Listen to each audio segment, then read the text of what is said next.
ने जरासंध का वध किया तो वह मुकुट जरासंध का भीमसेन जी उठा कर लाए कि पहचान के लिए हमारे बेटे होंगे, नाती पोते होंगे। जब वो सुनेंगे कि हमारे पूर्वजों ने इतने बड़े वीर का वध किया और वध करने के बाद उसका ये मुकुट उठा लाए, इसीलिए 7 ताले के अंदर बंद करके रखा गया था वह मुकुट। और परीक्षित जी ने उस मुकुट को जो ही पहना, जो कहा कि तुम सोने में मैं रहना चाहता हूँ, और तुरंत कलयुग ने जाकर के परीक्षित के सिर पर बैठ गए। परीक्षित जी महाराज शिकार करने गए, सारा दिन बीत गया, कोई शिकार प्राप्त नहीं हुआ, थक गए। आए शमीक ऋषि के आश्रम में, देखा समाधि में थे, कोई मुझे पानी पिला दो, प्यास लगी है। नहीं सुना, मरा हुआ नाग शमीक ऋषि के गले में डाल दिया। यह पता शमीक ऋषि के बेटे श्रृंगी ऋषि को चला, और श्रृंगी ऋषि ने वही नदी में स्नान करते हुए संकल्प किया कि जिस राजा ने हमारे पिता को अपमानित किया है, जिस राजा ने हमारे पिता के गले में मरा हुआ सांप डाला है, ठीक आज के 7वें दिन तक्षक नाग डसेगा और उसकी मृत्यु हो जाएगी। तत्र गो मिथुनम राजा, तत्र गो मिथुनम राजा हन्यमानम नाथवत् दंडहस्तं च विकलं ददृशे नृपलाच्छनम्।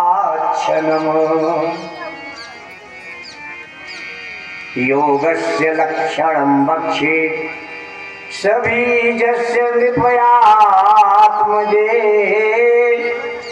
मनो येनैव विधिना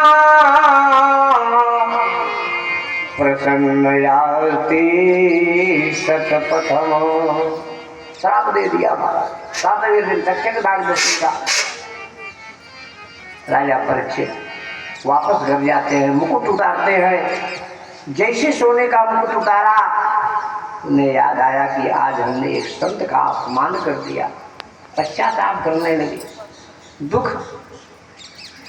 तुरंत शमीक ऋषि के आश्रम में जाने लगे। महाराज शमीक ऋषि का शिष्य आकर कहता है, महाराज अब आपको कहीं जाने की आवश्यकता नहीं, अब श्रृंगी ने आपको श्राप दे दिया है, ठीक आज के 7वें दिन तक्षक नाग डसेगा और तुम्हारी मृत्यु हो जाएगी। शमीक ऋषि ने कहा कि हे राजन, तुम भागवत की कथा सुनो, श्री भागवत की कथा श्रवण करने से तुमको मोक्ष मिलेगा। उन्होंने सूर्यवंश की कथा सुनाई। खड़वांग राजा, जिन्होंने 4 प्रहर में अपना जीवन मरण सुधार लिया, राम के पूर्वज, देवताओं की तरफ से युद्ध किया, देवता विजयी हुए। देवताओं ने कहा वरदान मांगो। खड़वांग राजा ने कहा हमारी आयु कितनी है? देवताओं ने कहा 4 प्रहर। 4 प्रहर जब हमारी आयु है तो मैं जिंदा रह के वरदान लेके क्या करूँगा? हे राजन, 4 प्रहर में खड़वांग राजा ने अपनी मृत्यु को, लोक परलोक को संवार लिया।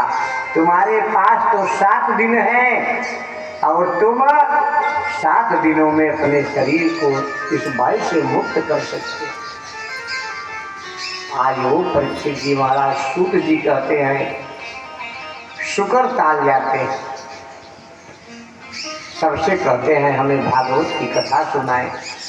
कोई खड़ा नहीं होता, सब पहले से वहाँ लाइन लगा करके महाराज श्रीमद् भागवत जी की कथा सुनने के लिए विराजमान है।